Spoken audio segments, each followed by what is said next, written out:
하나님의 말씀을 보겠습니다. 하나님의 말씀은 마가복음 4장입니다. 4장 35절부터 마지막 41절까지 말씀, 잠이 확 달아나도록 큰 소리로 한번 합독합니다. 시작. 그날 저물 때에 제자들에게 이르시되 우리가 저편으로 건너가자 하시니 그들이 무리를 떠나 예수를 배에 계신 그대로 모시고 가매 다른 배들도 함께 가더니 큰 강풍이 일어나며 물결이 배에 부딪혀 들어와 배에 가득하게 되었더라. 예수께서는 고물에서 베개를 베고 주무시더니 제자들이 깨우며 이르되 선생님이여 우리가 죽게 된 것을 돌보지 아니하시나이까 하니 예수께서 깨어 바람을 꾸짖으시며 바다더러 이르시되 잠잠하라 고요하라 하시니 바람이 그치고 아주 잔잔하여지더라. 이에 제자들에게 이르시되 어찌하여 이렇게 무서워하느냐 너희가 어찌 믿음이 없느냐 하시니 그들이 심히 두려워하여 서로 말하되 그가 누구이기에 바람과 파도 순종하는가 하였더라. 아멘. 오늘 마가복음 강의 21번째 시간입니다. 주님께서 저물 때 제자들과 함께 배를 타고 반대편으로 가셨다 그렇게 되어 있습니다. 이 앞에 4장 앞부분에 보면 모인 무리들이 너무 많아서 그 갈릴리 해변가에서 배를 빌려 주님이 배를 강단 삼고 또 그 해변에 둘러 앉은 수많은 무리들에게 쭉 비유로 말씀하시죠. 특별히 하나님의 나라 천국에 대해서 여러 가지 비유로 말씀하시고 이제 제자들과 함께 건너편으로 가셨습니다. 오늘도 이렇게 망망대해를 항해하다가 큰 태풍을 만나면 이 큰 폭풍을 만나게 되면 배가 침몰을 하고 또 수많은 선원들 또 거기에 탄 사람들이 실종되는 죽는 그런 참 안타까운 뉴스들이 종종 들려옵니다. 우리 인생도 마찬가지입니다. 인생을 살아가는 여정을 항해에 비유하는 경우가 많이 있는데요.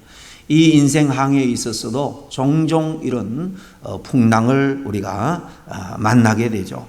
사업을 하는 사람은 잘 되다가 느닷없는 그런 사업의 풍랑, 광풍을 만날 수도 있고요. 어느 날 갑자기 건강하던 사람이 질병의 또 풍랑을 만나기도 합니다.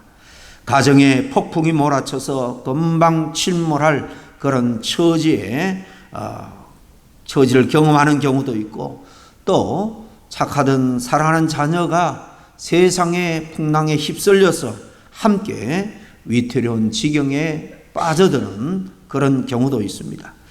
우리는 과연 이 환란의 큰 광풍 앞에서 어떻게 해야 될까요? 오늘 본문 말씀에 제자들이 이렇게 예수님을 모시고 갈릴리 바다를 건너가다가 광풍을 만났다 그랬습니다. 바다라고 하지만은 잘 아는 것처럼 크기 때문에 그 당시 내륙에 사는 사람들은 이 갈릴리 호수를 넓기 때문에 바다라 부른 것입니다. 이 호수가 동서로 한 10마일 조금 더 되고 남북으로 좀 깁니다. 더. 그래서 한 20마일, 22마일 정도가 되는데 그 작은 땅에서 이건 어마어마한 큰 바다와 같은 호수죠. 근데 주변이 산으로 이렇게 둘러 있기 때문에 별로 이 호수에 이렇게 광풍이 분다든가 큰 바람이 불 일이 별로 없습니다. 그런데 1년 중에 아주 몇 번 가끔 산에서 찬바람이 이렇게 호수 위로 불어올 때가 있습니다. 그러면 거기 수증기하고 만나서 갑자기 평온하던 그 호수면이 강풍으로 인해서 그 수면이 요동을 하고 대부분 그때 배들은 길이가 10m 정도밖에 되지 않고 폭이 한 2.5m 대부분 어선들이 그러니까요. 이 작은 배가 그 광풍에 휩싸이면 아주 낭패를 당하게 되는 것입니다. 이 갈릴리 호수의 특징은 이렇게 평소에는 대부분은 평온하다는 것입니다. 조용하다는 것입니다. 그런데 뜻하지 않게 이렇게 바람이 한번 찬바람이 호수로 불어오면은 광풍이 되어서 갈릴리 바다에 큰 문제를 일으키는 거죠.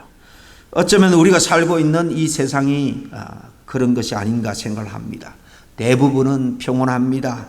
모든 일상이 안전하고 풍요롭습니다. 그런데 느닷없는 광풍이라는 시련이 우리에게 불어닥칠 때가 있습니다.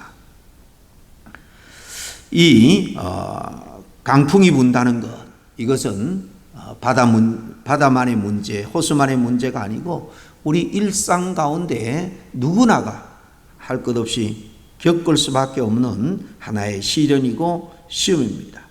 이런 광풍을 직면할 때 우리 믿음의 사람은 특별히 어떻게 해야 되느냐, 어떤 자세를 가져야 되느냐 하는 것입니다.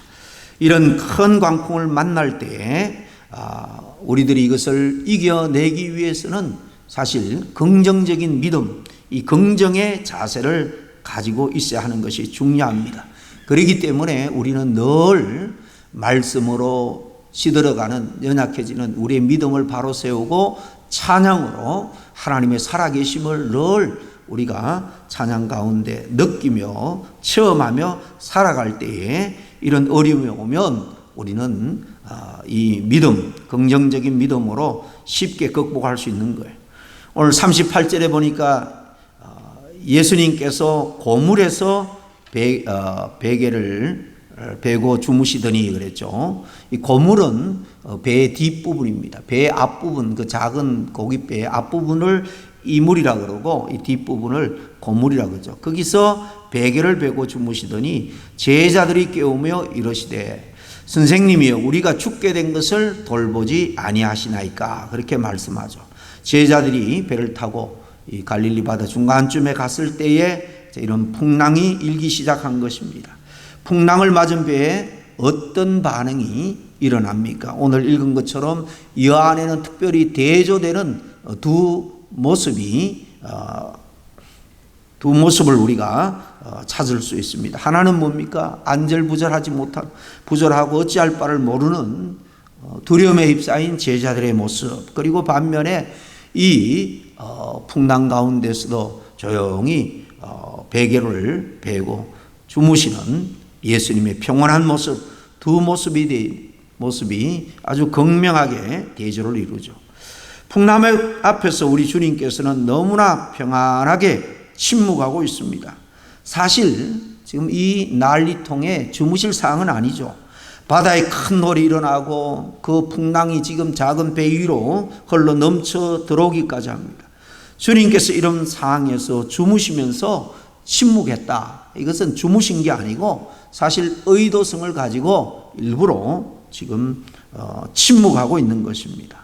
다분히 의도성이 있다는 겁니다. 성경에 보면 종종 하나님께서 고난의 상황에서 그저 침묵하시는 경우가 많은 것을 봅니다. 특별히 시편 83편 기자는 고난 가운데 정말 아무 반응도 없고 어떤 도움도 보이지 않는 침묵하신 하나님 앞에서 괴로워하면서 이렇게 탄식하고 절규합니다. 시편 83편 1절입니다. 하나님이여 침묵하지 마소서, 하나님이여 잠잠치 말고 고요치 마소서. 이렇게 하나님께서 하나님의 사람이 어려움의 가운데 처했음에도 불구하고 침묵할 때가 있다는 겁니다. 하박국 선지자도 그랬죠. 하나님께서 언약 백성인 이스라엘 백성들이 환난을 당하고 있는데 하나님은 아무것도 하지 않고 침묵하고 계시는데 고통을 느꼈습니다. 반면에 이웃 하나님이 없는 악한 백성들이 오히려 더 형통한 삶을 살아가는 것에 대해서도 침묵하는 것에 마찬가지로 고통을 느꼈습니다. 그런데 하나님께서 침묵하시는 데는 중요한 이렇게 의도가 있고 이유가 있다는 사실을 우리는 알아야 합니다. 첫째는 뭔가 하면은 믿음의 인내력을 하나님께서 우리에게 시험한다는 겁니다. 하나님께서 침묵하시는 것은 우리의 믿음의 인내력이 어떤가, 또 우리의 믿음을 연단하기 위해서도, 반면에 우리들이 얼마나 또 간절하고 갈급한 심령으로 주님을 바라보는가, 의지하는가, 이런 것도 시험하시겠죠. 둘째로 침묵하시는 것은 하나님의 뜻을 이루기 위해서입니다. 우리의 뜻보다도 하나님의 뜻은 더 온전하고 우리에게 더 복이 되기 때문에 결국 우리는 그냥 마음이 급해서 이것만 해결되면 모든 것이 다 잘 될 거야, 그래서 막 우리는 그것을 해결하기 위해서 예를 씁니다. 그러나 하나님은 오히려 막으실 때가 있습니다. 침묵을 지나서 그것을 막을 때가 있어요. 어떤 사람이 사업에 어려움을 당할 때 적극적으로 하나님 이 사업을 해결해 주시면 제가 하나님을 잘 섬기겠습니다. 그러나 그 믿음의 연단 과정이 없이 바로 회복이 되면요, 절대로 하나님을 기억하지 않습니다. 내가 잘해서 내 힘으로 내 지혜로 이 어려움을 극복했다고 생각하지 하나님의 도움은 금방 망각하고 마는 것입니다.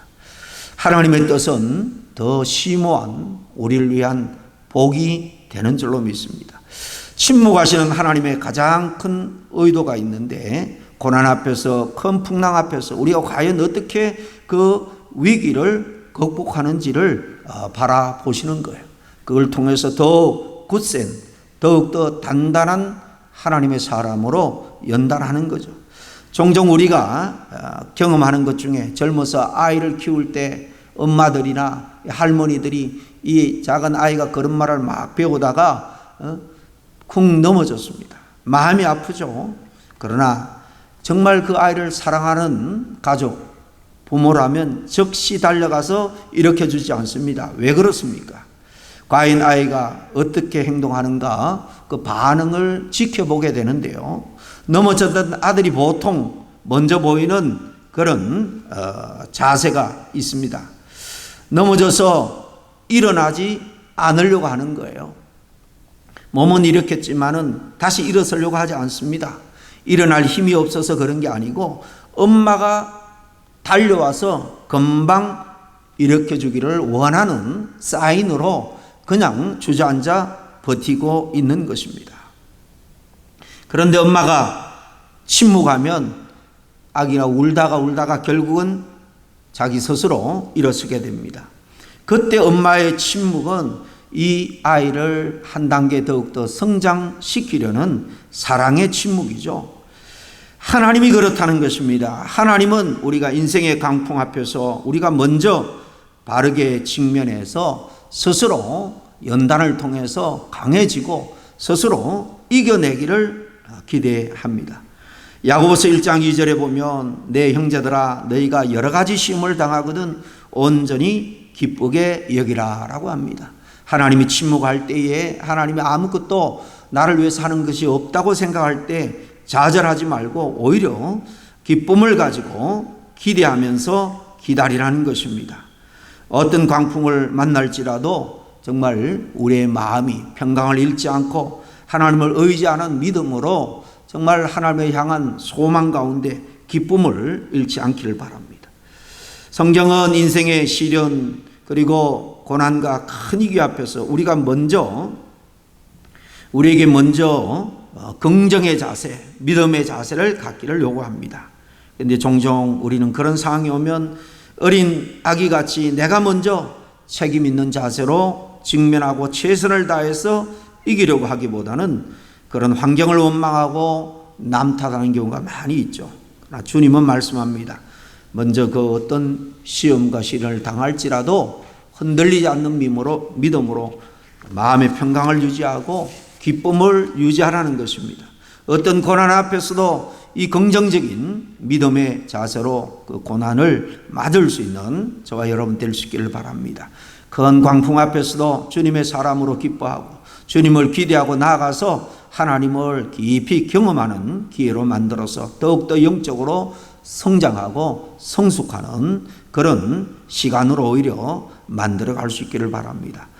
또 둘째, 큰 광풍을 만날 때 우리는 특별히 하나님이 항상 우리와 함께 계신다, 주님이 늘 동행하신다는 이 임마누엘의 믿음을 우리는 가져야 됩니다.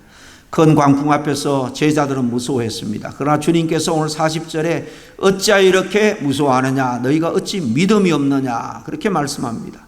제자들 가운데는 어부 출신이 많이 있습니다. 이 갈릴리 바다에서 어릴 적부터 잔뼈가 굵었습니다. 그런데 이들은 광풍이 불기 시작하니까 안절부절하면서 어쩔 줄 몰라 합니다. 왜 이 제자들은 이렇게 안절부절했을까요? 어쩌면 갈릴리 바다에서 이런 큰 풍랑을 만난 사실 과거에 쓴 경험이 있기 때문일 거예요. 그 풍랑으로 인한 아픔과 상처가 있었을 겁니다. 아니면 이웃 중에, 친구 중에 이런 풍랑으로 말미암아 배를 잃고 또 목숨을 잃은 가정도 있었을 겁니다. 그래서 제자는 강풍이 불면 과거에 일어났던 그런 어두운 그런 역사 때문에 무서워하면서 떠는 거죠. 이것은 잘못된 겁니다. 우리들도 이 세상을 살아가면서 불안과 공포로 살아갈 때가 얼마나 많습니까? 문제는 제자들이 가지고 있었던 그 무서움은 그들의 경험, 그들의 능력까지 다 마비시키는 데 있는 겁니다. 우리가 두려움에 마음을 정복당하면 모든 것이 마비됩니다. 특별히 우리 그리스도인들의 경우에도 두려움을 가지면 하나님을 기쁘게 할 수 없고 믿음을 잃을 수밖에 없는 겁니다. 그래서 요한계시록에 보면 지옥에 어떤 자들이 가느냐, 하나님을 믿지 않는 자, 예수님을 알지 못하는 자도 있지만은 두려워하는 자들도 천국에 간다고 그랬습니다. 두려워한다는 것은 믿음이 없는 또 다른 정표이기 때문에 그렇습니다. 많은 경우에 우리는 인생을 살아오면서 승리한 경험도 많지만 실패한 경험들이 있습니다. 그거로 인해서 내가 겪은 상처와 아픔이 다 있기 때문에 우리는 어려움을 만날 때에 과거의 어두운 면을 먼저 떠올리게 되고 정말 믿음으로 주님 앞에 나가지 못하게 하는 그런 경우들이 얼마나 많은지 모릅니다. 어쩌면 우리 속에는 이 두려움의 경관진들이 우리 안에 구축되어 방어선을 펴고 있는지도 모르겠습니다. 이 경관진은 바로 악한 마귀 사단이 역사하는 진인 거예요. 그런데 오늘 큰 광풍 앞에서 제자들이 크게 놓치고 있는 한 가지가 있죠. 뭡니까? 지금 그들이 난리법석을 떨지만은 그들 눈에는 보이지 않고 저 그 고물에 베개로 삼아서 말없이 조용히 주무시는 예수님, 그러나 그 주인 되시는, 구원자 되시는 주님이 그들과 함께 있었던 겁니다. 제자들의 눈에는 광풍이 막 일어나 난리가 났을 때는 주님이 보이지 않았습니다. 왜 그랬습니까? 주님에 대한 믿음이 없었기 때문입니다. 오히려 제자들의 눈에는 큰 광풍만 보였습니다. 제자들의 마음에 두려움으로 가득했기 때문입니다. 부정적인 과거의 생각이 믿음의 생각을 덮어버렸기 때문입니다. 우리의 삶의 큰 광풍 앞에서 먼저 우리가 가져야 될 믿음이 있습니다. 바로 주님은 늘 나와 함께 계신다라는 임마누엘의 믿음입니다. 하나님이 언제나 나와 함께 하심을 믿을 수 있기를 바랍니다. 주님은 우리에게 사망의 위험이 올 때도 함께 하신다 그랬습니다. 시편 23편 4절에 사망의 음침한 골짜기를 다닐지라도 해를 두려워하지 않을 것은 주께서 나와 함께 하심이라, 그렇게 고백하지 않습니까? 마지막으로 주님께서 모든 것을 해결하시는 만유의 주제이심을 우리는 믿고 늘 그분을 의지해야 됩니다. 39절에 예수께서 깨어 바람을 꾸짖으시며 바다들어 이르시되 잠잠하라 고요하라 하시니 바람이 그치고 아주 잔잔하여지더라 그랬습니다. 제자들이 늦게나마 바로 예수님이 어떠한 분인가를 깨달았습니다. 주님은 자연까지 지배하는 분이고 모든 것을 통치하시는 만유의 주인 되십니다. 하나님이십니다.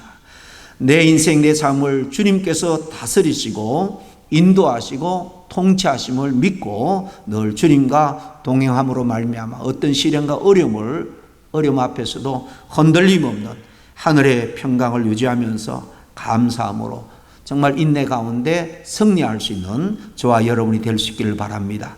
하나님께서 믿음의 사람을 인도할 때에 좀 침묵하는 것처럼 보일 때도 있고 우리에게 관심이 없는 것처럼 보일 때도 있지만은 결국은 합력하여 선을 이루시는 만왕의 왕이시고 만주의 주가 되심을 믿는 믿음으로 날마다 찬양 가운데 승리의 삶을 살아갈 수 있기를 간절히 축원합니다. 잠깐 기도하겠습니다. 하나님 아버지 감사합니다. 살아가면서 평온할 때도 있고 좋은 일이 연속될 때도 있지만은 인생 가운데 예상치 않은 광풍이 불어오면 우리가 어쩔 줄 몰라 하고 심지어 두려워하고 그 두려움 때문에 주님의 아버지 하나님의 손길을 놓쳐버릴 때가 많음을 고백합니다. 날마다 주님과 동행하는 믿음, 임마누엘의 믿음으로 말미암아 어떤 풍랑도 넉넉히 이겨내는 저희들 다 되게 도와주시옵기를 간절히 바라고 나올 때 예수님 이름으로 기도하옵나이다. 아멘.